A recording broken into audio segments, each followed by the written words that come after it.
শুভেন্দু অধিকারীর সহায়ক চন্দ্রনাথ রথ খুন কাণ্ড ঘিরে রাজ্য রাজনীতিতে যে অন্ধকার রহস্যের পরত জমছে তা যেন প্রতিদিনই আরো ঘন হচ্ছে। তদন্তের আনুষ্ঠানিক গতিপথের বাইরে গিয়ে একের পর এক রাজনৈতিক অভিযোগ এই মামলাকে নতুন মোড় দিচ্ছে। আর সেই আবহে এবার উঠে এলো এক চাঞ্চল্যকর নাম, অদিতি মুন্সির স্বামী দেবরাজ চক্রবর্তী। আর এই অভিযোগ করেছেন একসময় তৃণমূল দলে থাকা এক প্রাক্তন তৃণমূল নেতা। তিনি অভিযোগ করেছেন যে চন্দ্রনাথ রথ খুনে দেবরাজ চক্রবর্তীর হাত থাকতে পারে। প্রশ্ন উঠছে, এই দেবরাজ কি শুধুই রাজনৈতিক বিতর্কের কেন্দ্রবিন্দু, নাকি সত্যিই কোনো বড় নেটওয়ার্কের অদৃশ্য অংশ? বৃহস্পতিবার নোয়াপাড়ার বিজেপি বিধায়ক অর্জুন সিং সাংবাদিকদের মুখোমুখি হয়ে যে দাবি করেন তার রাজ্য রাজনীতিতে কার্যত তোলপাড় ফেলে দেওয়ার মতো। তার অভিযোগ, চন্দ্রনাথ রথ খুন কাণ্ডে দেবরাজ চক্রবর্তীর যোগ থাকতে পারে। যদিও এই দাবি এখনো প্রমাণ সাপেক্ষ, তবু রাজনৈতিক মহলে আলোচনার ঝড় উঠেছে। কারণ এই অভিযোগ শুধু একজন ব্যক্তিকে ঘিরে নয়, এর সঙ্গে জড়িয়ে যাচ্ছে ক্ষমতার কেন্দ্র, প্রশাসনিক যোগাযোগ এবং আন্তর্জাতিক লেনদেনের সম্ভাব্য ইঙ্গিত। অর্জুন সিং এর দাবি অনুযায়ী দেবরাজ চক্রবর্তীর দীর্ঘদিন ধরে অপরাধ জগতের সঙ্গে যোগাযোগের ইতিহাস রয়েছে। তার বক্তব্য, এই ধরনের ব্যক্তিদের দ্রুত চিহ্নিত করে জিজ্ঞাসাবাদ করা প্রয়োজন, কারণ তদন্তে তাদের কাছ থেকেই গুরুত্বপূর্ণ সূত্র মিলতে পারে। আরো বিস্ফোরক অভিযোগে তিনি দাবি করেন, দেবরাজ এবং তার ঘনিষ্ঠ সুমিত নাকি তৃণমূলের শীর্ষ নেতৃত্বের অন্যতম মুখ, অভিষেক ব্যানার্জির অত্যন্ত ঘনিষ্ঠ বলয়ের অংশ ছিলেন। এখানেই থেমে থাকে বিতর্ক। অর্জুন সিং আরো দাবি করেন, দেবরাজ ও তার স্ত্রী নিয়মিত বিদেশ সফরে যেতেন এবং সেই সফরের আড়ালে বড় আর্থিক লেনদেনের সম্ভাবনা রয়েছে। তার অভিযোগের কেন্দ্রবিন্দুতে উঠে এসেছে বিদেশে টাকা পাচারের মতো গুরুতর ইঙ্গিত। যদিও এই দাবির সমর্থনে এখনো কোনো সরকারি নথি বা প্রমাণ তিনি প্রকাশ্যে আনেননি। অর্জুন সিং কি দাবি করেছেন, বিস্ফোরক দাবি, শোনাবো আপনাদের। অভিষেক ব্যানার্জি ফ্রন্টম্যান, টাকা তোলা থেকে নিয়ে আমার তো মনে হচ্ছে ওই চন্দ্র কেসে দেবরাজের ইনভলভমেন্ট হতে পারে। ওর একটু ক্রিমিনাল যোগাযোগ করা খুব শখ আছে। মমতা, অভিষেক ব্যানার্জি লোক, ও সুমিত, এরা সব ক্রিমিনাল যোগাযোগ খুব রেখেছে। আমার মনে হচ্ছে এই সব ধরনের লোকগুলোকে ওয়াশ আউট করা দরকার, মানে একদম তুলে জেলে ঢোকানো দরকার। কেন এ পাবে, তথ্য পাবে। আমি জানি যতটুকু ইনকোয়ারি যেভাবে চলছে, এরা না এরাই ওদেরকে হায়ার করেছিল। এই দেবরাজ, সুমিত, এরা সব ক্রিমিনালদেরকে হায়ার করে করে যেখান তেখান সেন্টার দিয়েছিল। চন্দ্র থেকে আরও মার্ডার করাবার এদের প্ল্যান ছিল, কিন্তু ঘটনাক্রমে এই ঘটনাটা ঘটেছে ইলেকশনে রেজাল্টের পরে। তো এই ধরনের একটা বড় মানে এই নেক্সাসটাকে ভাঙতে হবে মাননীয় মুখ্যমন্ত্রীকে। উনি নিজেই পুলিশটা দেখছেন, তো সব তথ্য সামনে আসবে। দেখুন, দেবরাজের ইনভলভমেন্ট ছাড়া ওই সব জায়গাতে অপরাধী আসতে পারে না। দেবরাজের একটা মানে নিজেকে হিরো সাজার একটা প্রবণতা আছে।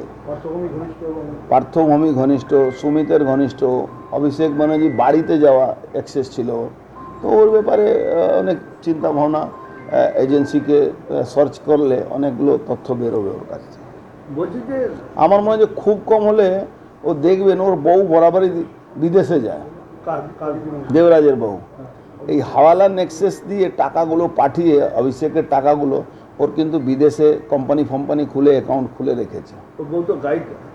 ওই জন্য তো ওই এতে, অথচ ওদের মধ্যে নিজের মধ্যে রিলেশন ভালো না থাকলেও কিন্তু ওর আওরান নিয়ে এই অনেকগুলো টাকা পাচার হতো। চন্দ্রনাথ রথ খুন কাণ্ডকে কেন্দ্র করে রাজ্যের রাজনৈতিক পরিস্থিতিও সরগরম হয়ে উঠেছে। বিরোধী দলগুলির পক্ষ থেকে বারবার দাবি করা হচ্ছে এই ঘটনার নিরপেক্ষ তদন্ত হওয়া প্রয়োজন। সেই আবহেই অর্জুন সিং এর এই বিস্ফোরক মন্তব্য নতুন করে বিতর্ক উস্কে দিল। তৃণমূল কংগ্রেসকেও এদিন তীব্র আক্রমণ করেন অর্জুন সিং।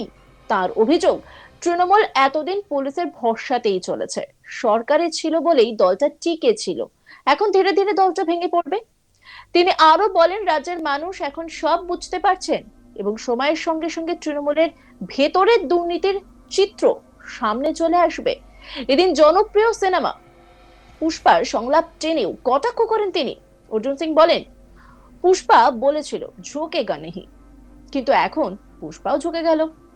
তার এই মন্তব্যে রাজনৈতিক মহলে জোর চর্চা শুরু হয়েছে, যদিও তিনি কার উদ্দেশ্যে এই মন্তব্য করেছেন তা স্পষ্টভাবে বলেননি। দল থেকে বহিষ্কারের প্রসঙ্গ টেনেও সরব হন নোয়াপাড়ার বিধায়ক। তার বক্তব্য, পুষ্পাকে বহিষ্কার করে কোনো লাভ হবে না, সবার আগে মমতা ব্যানার্জি এবং অভিষেক ব্যানার্জিকে বহিষ্কার করা উচিত। এরা এত দুর্নীতি করেছে যে সিপিএম এর থেকেও নিচে নেমে গেছে। কি বলছেন তিনি, শুনুন। পুষ্পা ঝুঁকেগা নাই ডায়লগ দিয়েছিল, পুষ্পা ঝুঁক গিয়া, পুষ্পা পালিয়ে গেল। এদের দম আমি আপনাদেরকে আগেও বলেছিলাম কি তৃণমূল দলটা সরকারি দল আছে, যেদিন সরকার চলে যাবে দলটা ভড় করে পড়ে যাবে। এই সরকার স্পেশাল প্যাকেজ দিয়েছে, তারপর তিনি ভোট থেকে সরে দাঁড়িয়েছেন। কেন সরে দাঁড়ানোর কারণটা কি? ভয়, এটা ক্রিমিনালের সাহস কত হয়, ক্রিমিনালের সাহস যখন জানেন নিরপেক্ষ ভোট হবে তখন ও কি ভোট জিততে পারবে? ওকে তো ওখানকার মানুষ তো রাস্তা নেমে প্রতিবাদ করেছিল, এটা তো সবাই দেখেছে না। দাদা, তৃণমূলের প্রার্থী হয়ে তারপরে শুনছে তিনি বলছেন সরাসরি যে শুভেন্দু অধিকারী যে বর্তমান মুখ্যমন্ত্রী, সে ফল তার মানুষের জন্য ভাবছে। তিনি তো প্রার্থী। ভগবান হয়তো বুদ্ধি দিয়েছে, ভাবছে কি এইসব বলে বেঁচে যাবে, কিন্তু যা অত্যাচার করেছে বাঁচার কোনো জায়গা নেই। দল বহিষ্কার করেছে কেন? দল বহিষ্কার করুক, যাই করুক, ওই দলে আছেটা কি? ওই দলে দেখ, ওই দলের তো কিছু নেই, নাহলে সব থেকে আগে মমতা ব্যানার্জি আর অভিষেক ব্যানার্জিকে বহিষ্কার করা উচিত। কেন? কেন? এরাই তো লুটপাট করে দলটাকেই তো মানে সিপিএম থেকে নিচে চলে গেছে এখন। আমি বলছি, আমাদের মাননীয় মুখ্যমন্ত্রী যদি দরজাটা খুলে দেয়, তৃণমূলে একটা এমএলএ থাকবে না, কি হিন্দু কি মুসলমান সব বিজেপিতে চলে আসবে। আপনাদের কাছেও তো এরকম ফোন আসছে বিজেপিতে আসার জন্য? অনেক লোক ফোন করে।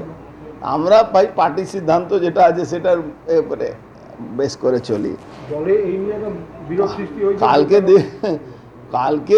কালকে অনেক দিন ধরে, যেদিন থেকে সরকার গেছে, বেশিরভাগ এমএলএরা যারা জিতেছে মুসলমান, ইভেন মুসলিম এমএলএরাও, তারাও তো মানে রেডি টু ফ্লাই আছে। আমাকে ফোন করছে, যে যাকে পাচ্ছে সে তাকে ফোন। আপনি তো মদন মিত্রকে সরাসরি বললেন যখন তখন চলে আসতে পারে। হ্যাঁ, মদন মিত্রকে বলেছি। মদন মিত্র কে মদন মিত্র শরীরও খারাপ, আবার মদন মিত্রকে নেবে কি পার্টি নেবে কেন, এটাও একটা ব্যাপার আছে।